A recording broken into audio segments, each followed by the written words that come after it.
사람은 누구나 위기에 처하고 위험한 일을 만나게 됩니다. 어떤 때는 실패의 위기를 만나고, 어떤 때는 질병의 위기를 만나고, 어떨 때는 사고의 위험을 만납니다.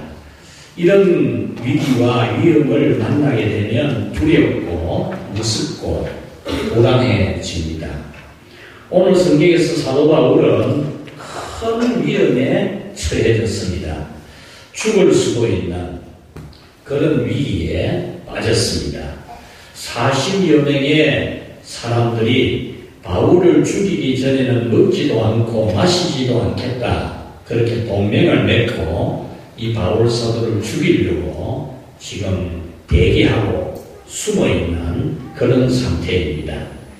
바울 사도가 잡혀가서 있는 곳은 사내드림 공회, 이스라엘의 최고 의견 기구입니다.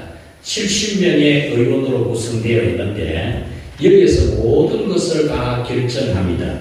그 안에는 바로 아나니아라고 하는 대제사장이 앉아 있습니다. 이 아나니아는 포악하기로 매우 유명한 사람입니다. 그래서 나중에 독립운동이 일어났을 때에 그 백성들이 봉기해서 이 아나니아를 쳐 죽인 일이 있을 정도로 이 아나니아는 매우 포악한 사람입니다. 이 아나니아가 옆에 있는 사람에게 명령해서 바울 사도의 입을 치라, 그렇게 명령을 내린 것이 오늘 이 본문에 나오고 있습니다. 22장 22절에 가보면 바울 사도를 세상에서 없애버리자, 살려볼 자가 아니다, 바울 사도를 죽이려고 하고 있습니다.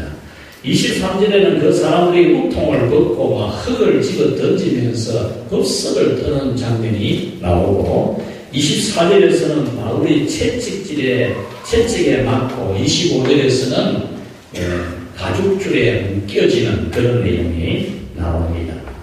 이렇게 바울 사도가 예루살렘에 가서 환난을 당할 것이라고 하는 것은 이미 예견된 일이었고, 이 바울 사도도 이미 다 알고 있었습니다. 자기가 예루살렘에 가면 잡히게 되고 거기서 죽임당하게 될 것이라는 것을 예상하고 있었습니다.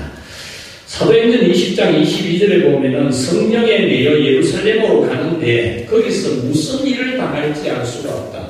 내가 지금 성령에 이끌려서 예루살렘으로 가고 있는데 거기서 내가 무슨 일을 당할지 알 수가 없다 그랬습니다.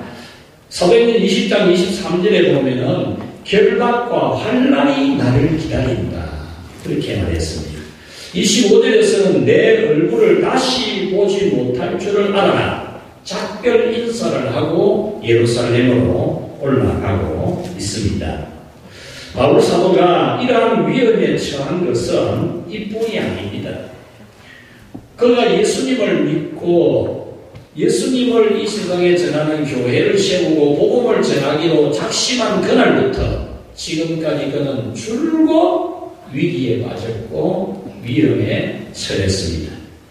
9장 23절에 보면 유대인들이 이 사울을 죽이기로 공모를 합니다. 공모.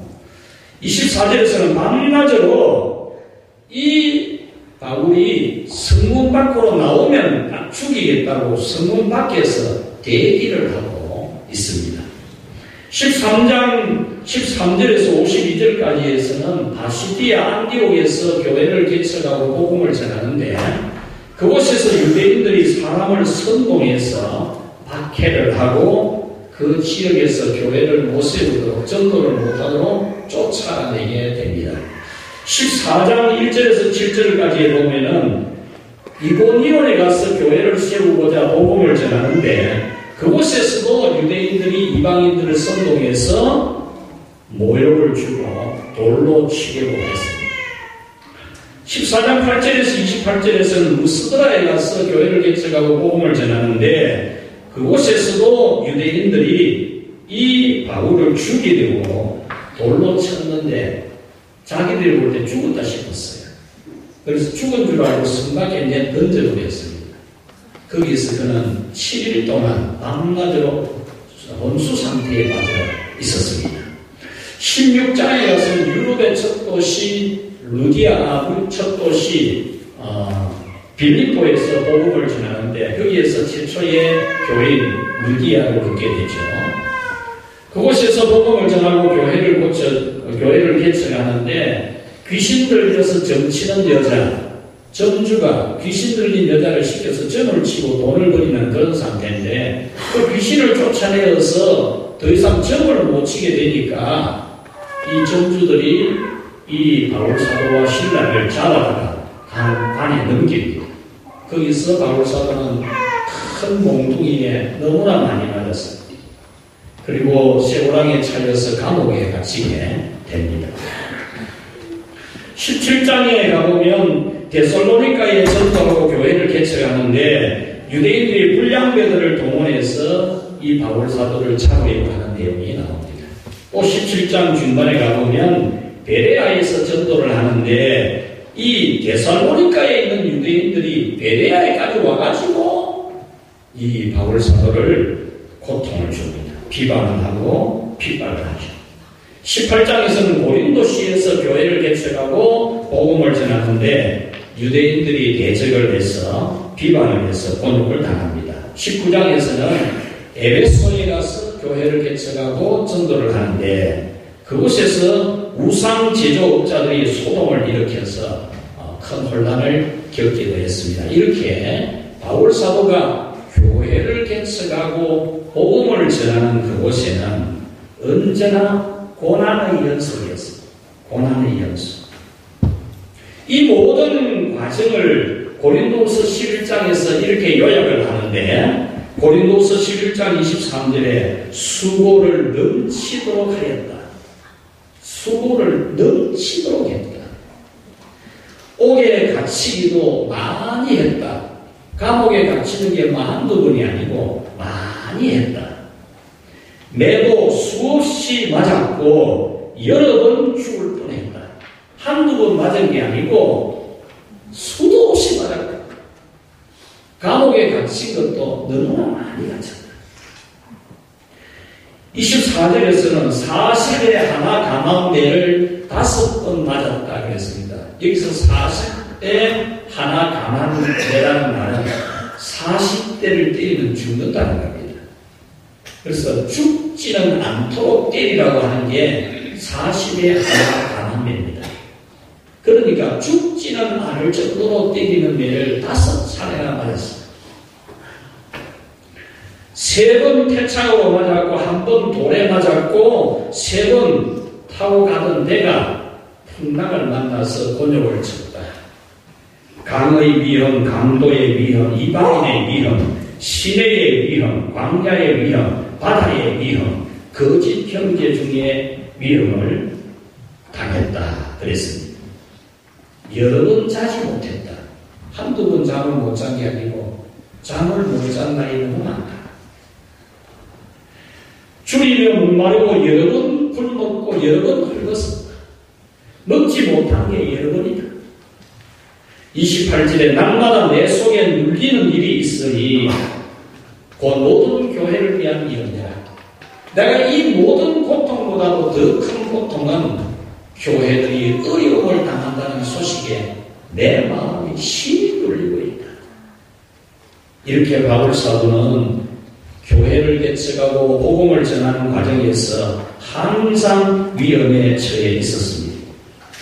한 번은 돌에 많이 맞아서 혼수 상태에 빠져서 7일 동안 밤낮으로 혼수 상태에 빠져 있었던 일도 있었습니다. 여러분, 이럴 때는 어떻게 해야 됩니까? 이런 고비들을 만나면 어떻게 해야 되죠? 교회를 세우고 복음을 전하는 과정에 이런 환난이 만나면 어떻게 해야 되죠? 하나님이 계실까? 하나님이 계신다면 어떻게 이런 고난을 당하게 할까?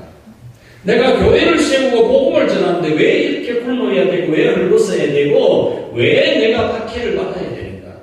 내가 돌에 왜 맞아야 되고 돌에 맞아서 실신을 해야 되고 혼수 상태에 빠져서 일주일을 지나야 되고 하나님은 과연 계시는 건가?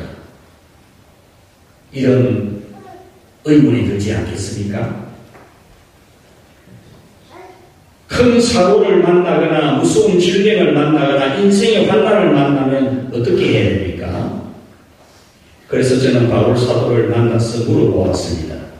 그때 그 위험한 일들을 어떻게 극복을 했느냐? 어떻게 그런 큰 환난을, 그 위험한 그 위기들을 그렇게 많이 지날 수 있었느냐? 그랬을 때 이 바울 사도는 제게 두 가지를 이야기해 주었습니다. 첫째, 위기, 같이 합시다. 예수님이 나를 위해 보초를 쓰셨다.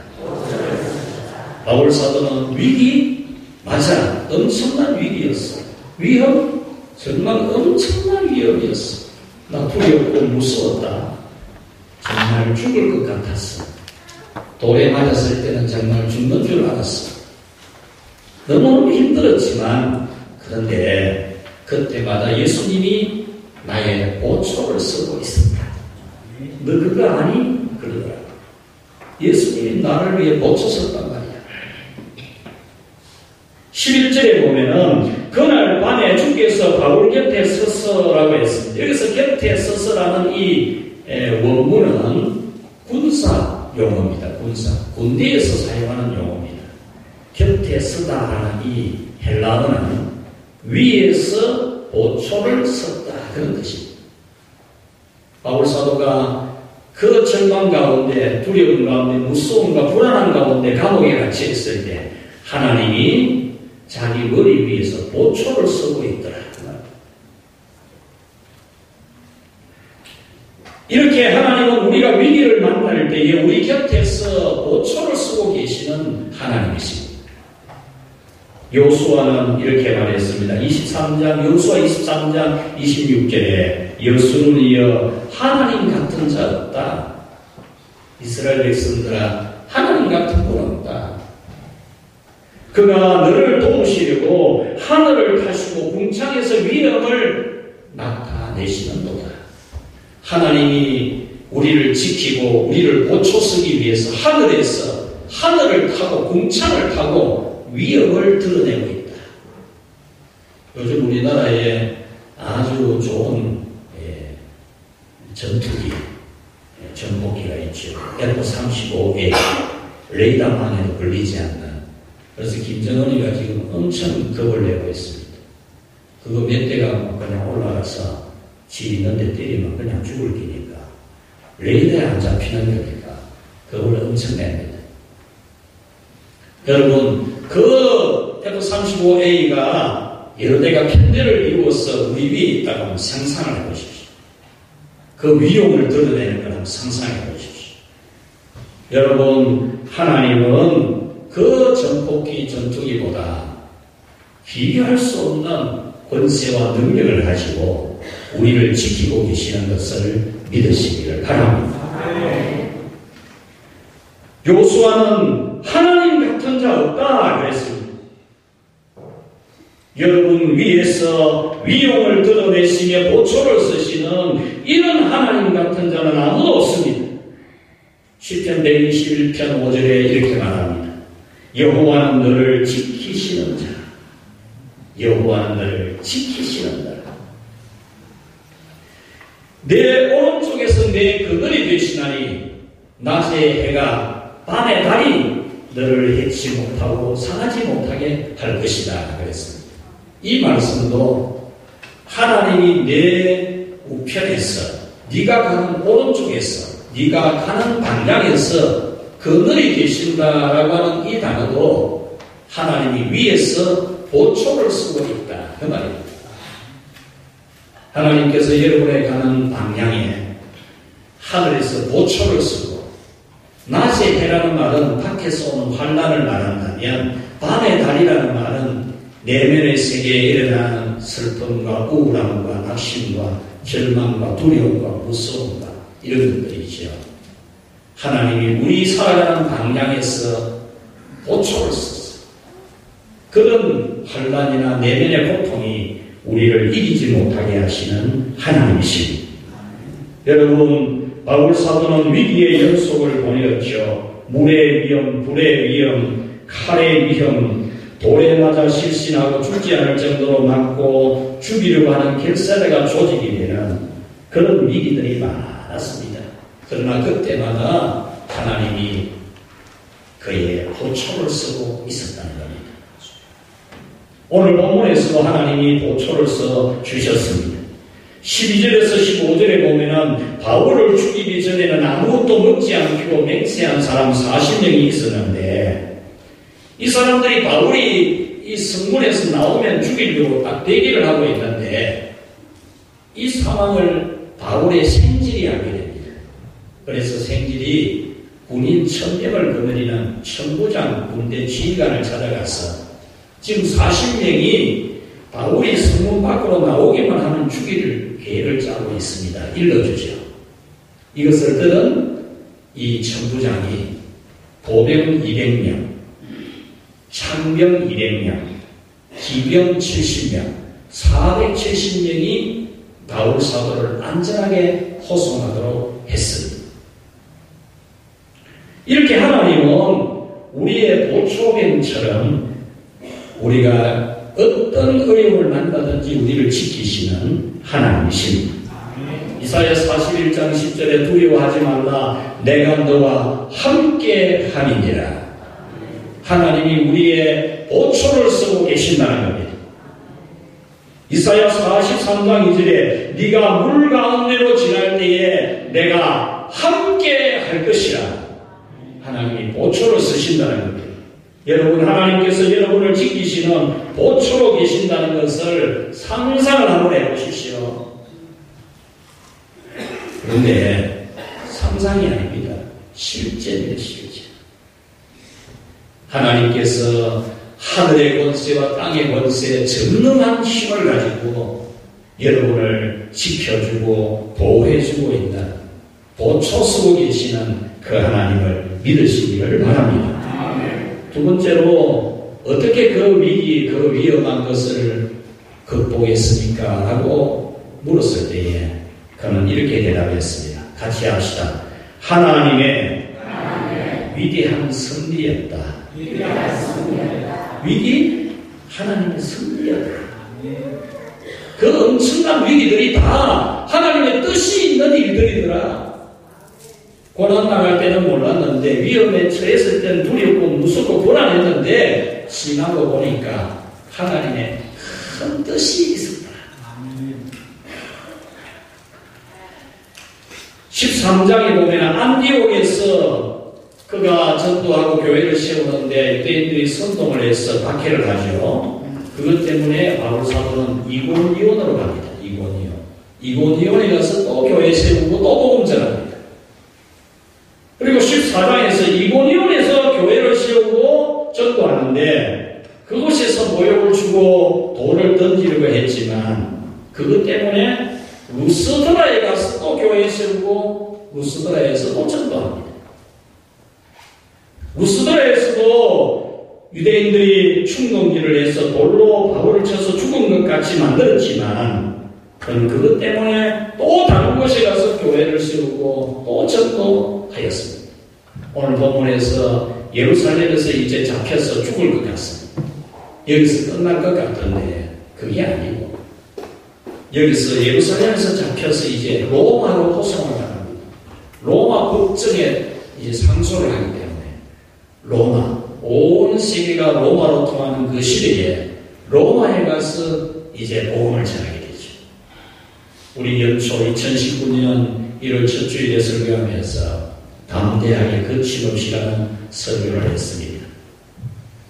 그것이 바로 로마 감옥에서, 로마에서 가택연금 당한 상태에서 성도들이 보내주는 선교비를 가지고 밖에 돈을 뿌려서 유대인들을 불려들이고 이방인들을 불려들여서 예수 그리스도를 전하는 복음을 전하고 감옥에서 교회를 개척합니다. 로마에까지 가서 교회를 개척하게 되었지. 그러니까 오늘 이 본문에서 예루살렘에서 잡혀가지고 사내들인 공회에 붙들려 있고 그 포악한 아나니아가 주먹으로 입을 치라고 하는 그런 상황에서도 하나님 그것이 도리어 로마에까지 가서 복음을 전하는 하나님의 섭리가 있었듯이 오늘 여러분들에게 이 세상을 살아가는 날 동안이면 수많은 위기들, 그 위기가 크든지 작든지 그 환난이 크든지 작든지 그것에는 여러분을 놀랍게 사용하시는 하나님의 위대한 섭리가 있다는 것 여러분이 믿으시기를 바랍니다. 여러분 어떤 위기를 만나든지 하나님께서 보초를 쓰고 계시고 그리고 여러분을 그 위기를 통해서 더 위대한 일을 하게 하시고 여러분이 큰 위기를 만난다면 큰 어려움을 만난다면 오히려 그 큰 어려움을 통해서 더 큰 일을 하실 하나님을 바라봅니다. 그래서 오히려 그 위기 가운데 서리를 느끼는 그 큰 환난을 만나면서 오히려 여기서 나를 보초 쓰고 계시는 하나님을 경험하고 체험하고 여기에서 나를 통해 무슨 일을 하실지를 내다볼 줄 아는 그런 영적인 해안이 있는 우리 모두가 되기를 축원합니다. 예수님이 십자가에 달리셨습니다. 예수님이 십자가에 죽으셨습니다. 그런데 그 예수님이 십자가에 고난 당한 것 때문에 예수님은 우리를 구원하는 구주가 되셨고 우리를 영원한 죄에서 우리를 영원한 저주와 사망에서 구원해 주셨습니다.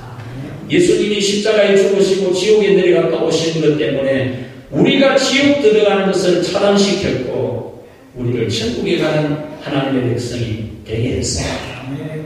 고난은 악한 자가 우리에게 주는 것이지만 그 고난을 하나님은 더 놀랍게 역사해서 도리어 유익하게 하시는 하나님이십니다.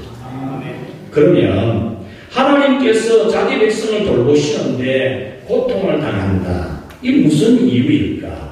하나님께서 지켜주신다고 했는데 정반대되는 양상이 있다. 하나님 지켜주신다고 했는데 오히려 큰 어려움을 당한다. 무슨 이유일까? 그 고통당한 것이 무엇일까? 우리는 그것 때문에 고민하고 낙심하기도 합니다. 여러분들이 하나님 앞에 바르게 살고 기도하는데 왜 나에게 이 고통이 있을까? 나의 이 고통이 왜 계속 이어질까? 여러분들은 갈등할 수 있습니다. 그러나 그 모든 것은 다 하나님이 알고 계시고 하나님이 관리하고 계시고 하나님이 여러분에게 더 유익하게 역사하실 하나님의 섭리가 될 것입니다. 미국의 젊은 사람이 선교사로 헌신하고 작심하고 준비했습니다. 그는 아프리카에서도 식인종, 사람을 잡아먹는 식인종에게 교회를 세워주고 복음을 전하기로 결심했습니다. 그래서 그는 준비를 다 하고 있는데 갑자기 교통사고를 만났습니다. 깨어보니까 이미 다리 하나가 없어졌습니다. 그쯤 되면 어떤 사람들은 이렇게 기도할 겁니다. 하나님, 제가 아프리카에 식인종에게 선교하는 것은 하나님의 뜻이 아닌가 봅니다. 그렇게 생각할 수 있겠죠. 여러분들도 혹 그런 생각을 가질 수 있을 겁니다. 내가 선교사로 가려고 했는데 식인종에게 교회 세워주러 가려고 했는데 교통사고가 나서 내 다리가 끊어졌으니까 하나님의 뜻이다 이거는. 아프리카에 안 가는 것이 하나님의 뜻이다. 그렇게 여러분은 생각할 수도 있습니다. 그러나 그도 처음에는 통곡을 했습니다. 하나님, 제가 어떻게 선교사로 가려고 하는데 이 다리를 끊습니까? 어떻게 이런 사고를 만나도 하나님 막아주지 않았습니까? 이렇게 통곡하며 울었습니다. 그러다가 기도하는 중에 하나님, 이 한 개의 다리로서 할 수 있는 게 뭐가 있습니까? 이 다리 한 개 가지고 뭘 할 수 있겠습니까? 기도하니까 다리 한 개로도 선교사로 갈 수 있다는 거예요. 그래서 그는 다리 한 개를 가지고 선교사로 가기로 했습니다. 그는 고무로 만든 의족을 끼우고 원래 작심했던 하나님이 감동 주셨던 아프리카 식인종에게 복음 전하러 갔습니다. 예상대로 그 식인종들은 몰려들었습니다. 백인, 맛있어 보이는, 잡아먹으면 엄청 맛있어 보이는 백인 하나 오니까 전부 다 모여들었습니다. 이 선교사는 잡혀서 창고에 갇혔고 이 선교사는 기도했습니다. 하나님 어떻게 할까요? 그는 추장을 불렀습니다. 그리고 자기의 다리 하나를 떼어서 던져줍니다. 추장은 기겁을 하고 다리를 떼가지고 던져줍니다. 피도 나지 않냐고. 정말 끔찍 놀랄 일 아닙니까? 다리를 앞에 가지고 던져주는 거예요. 그러면서 먹으라는 거죠. 먹어보라고. 이 식인종들은 그 다리를 뜯어먹으려고 애썼습니다. 그러나 몸으로 만든 의족을 그들은 먹을 수가 없는 걸 깨닫고 이 인간은 먹을 수 없는 존재다. 그렇게 되어서 그는 그곳에서 교회를 세우고 그 식인종들에게 복음을 전할 수 있었습니다. 이 선교사는 통곡을 했습니다. 하나님, 그때는 몰랐는데 왜 내 다리 하나를 이렇게 했는지, 이 식인종들에게 교회를 세워주고 복음을 전하여서 이들을 천국 가도록 하기 위해서 그때 내 다리를 이렇게 하시니 이제 깨달았다고 그는 감사의 기도를 했습니다. 사랑하는 여러분, 오늘 우리는 내가 모든 것이 잘 되게만 하면 좋은 줄로 생각합니다. 어려운 일이 있으면, 환난이 있으면, 위기를 만나면 하나님이 나를 안 도우시는 것 같고 어떤 때는 하나님이 진짜 있나? 이런 의심을 가질 수도 있습니다. 그러나 우리의 모든 환난 가운데 하나님은 우리를 고쳐서 계시는, 모든 환난을 통해서 도리어 더 유익한 일을 하시는 그 하나님을 믿는 그런 우리 모두가 되시기를 축원합니다. 최초로 데스양을 횡단했던 찰스 린더버그라는 사람은 데스양을 횡단하는 이 일을 하고 난 다음에 세계 최대의 담배 회사로부터 광고 제의를 받습니다. 얼마나 광고료를 많이 받겠습니까? 그런데 그는 그 담배 회사의 광고 제의를 거절했습니다. 그 이유는 단 한 가지입니다. 나는 세례받은 사람이잖아. 나는 세례받은 교인이야. 세례받은 교인이 아무리 돈을 많이 준다고 담배 광고에 출연할 수 있겠냐? 이것이죠. 여러분 어떻게 생각하십니까? 돈을 많이 벌을 수 있는 것, 그것이 하나님의 축복이겠습니다. 세례 교인이 담배 광고에 출연 안 하는 것이 축복이겠습니다.